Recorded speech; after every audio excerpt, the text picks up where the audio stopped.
Hola, mi nombre es Ángela Peltroche Lizo, soy estudiante de la carrera de Economía de la Universidad Santo Toribio de Mogrovejo. En esta ocasión voy a hablarles un poco acerca de la ecuación de Euler, no sin antes mencionar quién fue Euler. Euler es un gran científico, nacido en Basilea en 1707, que a los 23 años fue nombrado catedrático en física y 3 años después en matemática, y a lo largo de su vida ha pasado por un episodio difícil que fue perder la vista progresivamente hasta quedar completamente ciego, pero esto no fue impedimento para ser una de las mentes más privilegiadas y brillantes en las investigaciones de la época, escribiendo así grandes obras científicas y haciendo aportes en astronomía, física, aritmética y en este caso la economía.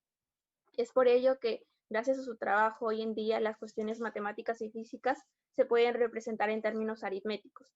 Hablando propiamente de la ecuación de Euler, que es la que vemos en este cuadro, nos dice que se iguala la utilidad marginal de consumida, la utilidad marginal por unidad consumida va a ser igual a la utilidad marginal por unidad ahorrada. Básicamente la ecuación de Euler nos hace o nos ayuda a determinar las decisiones de consumo-ahorro de los individuos y nos dice que la utilidad ahorrada hoy va a generar 1 más R utilidades de consumo mañana. Asimismo, nos dice que lo óptimo de esta ecuación sería que si consumimos menos hoy, ahorraremos más mañana. Y si consumimos más hoy, ahorraremos menos mañana. Y en el equilibrio, estas deben ser iguales. La ecuación de Euler, junto con la restricción presupuestaria, nos permite obtener el consumo óptimo de cada periodo y asimismo el nivel de ahorro. Entonces, a grandes rasgos podemos decir que la ecuación de Euler es una condición matemática que describe el comportamiento de una senda óptima de consumo bajo los supuestos de elección intertemporal y expectativas racionales. Esta ecuación de Euler nos permite obtener el consumo relativo del individuo en cada periodo y está determinado en distintos tiempos, donde se van a dar 3 criterios importantes. El primero es que si la utilidad marginal por unidad ahorrada es igual a 1, entonces la utilidad de consumo hoy va a ser igual a la utilidad de consumo mañana. Por lo tanto, el consumo de hoy va a ser igual al consumo de mañana. Esto nos quiere decir que cuando la valoración subjetiva coincide con el tipo de interés en el mercado, el consumo va a ser constante. Como segundo criterio tenemos que si la utilidad marginada por una unidad de ahorro es mayor a 1, entonces la utilidad que consumimos hoy va a ser mayor a la utilidad que consumimos mañana. Por lo tanto, el consumo de hoy va a ser menor al consumo de mañana. Esto nos quiere decir que si la tasa de descuento del individuo es menor que la del mercado, el consumo va a ser creciente. Y como tercer punto tenemos que si la utilidad marginal por una unidad ahorrada es menor a 1, la utilidad que se consume hoy es menor a la utilidad que se consume mañana. Por lo tanto, el consumo de hoy va a ser mayor al consumo de mañana. Esto nos quiere decir que cuando la tasa de descuento del individuo es mayor que la del mercado, el consumo va a ser decreciente. Ahora pasaré a explicar un ejercicio de consumo intertemporal.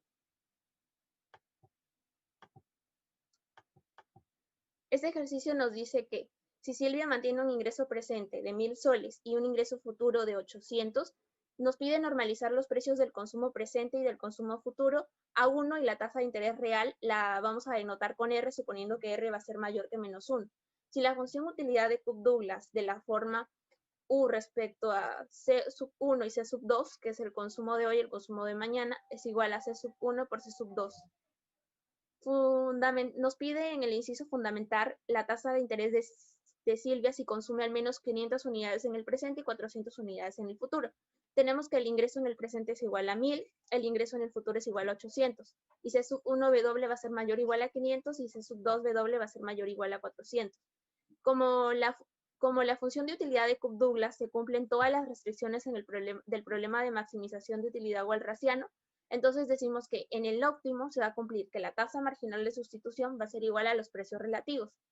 Entonces, tenemos que la tasa marginal de sustitución de C sub 1 y C sub 2 va a ser igual a 1 más R.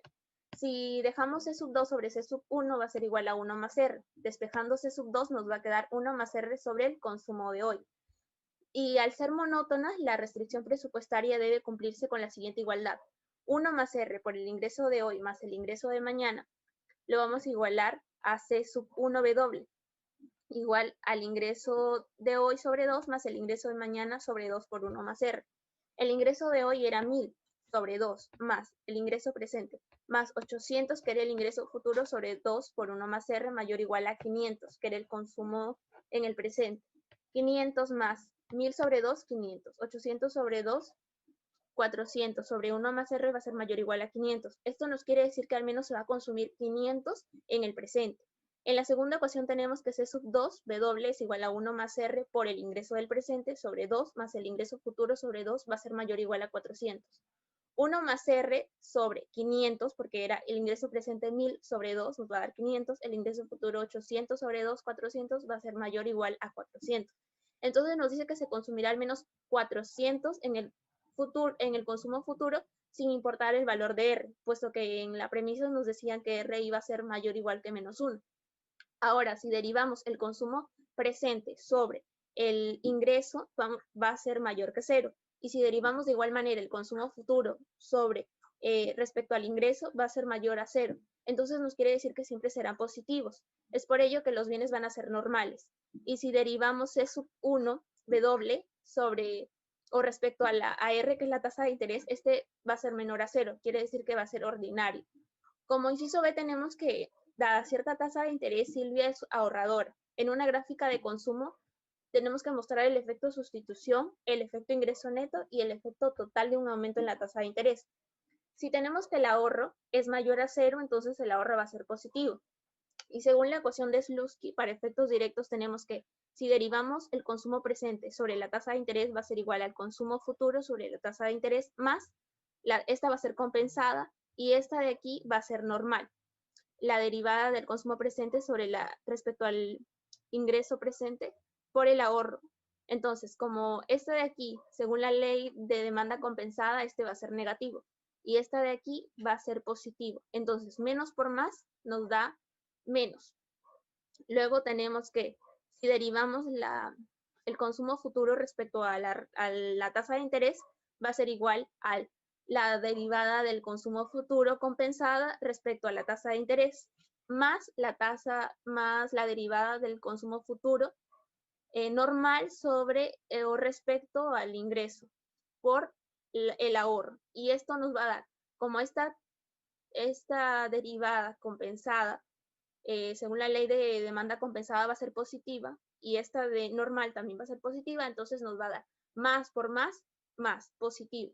Y en esta gráfica podemos notar que de A a B hay un efecto sustitución. De B a C vamos a tener un efecto del ingreso neto y de A a C va a ser un efecto total. Tenemos la recta presupuestaria en A. Luego tenemos esta otra recta compensada, esta recta presupuestaria compensada, por lo que de A vamos a pasar a B. Y luego nuevamente otra recta presupuestaria que nos va a llevar a C con una nueva curva. Nos dice que si gasto una unidad menos de respecto a A y B, entonces ella va a ahorrar más y consumir menos en el presente. Gracias.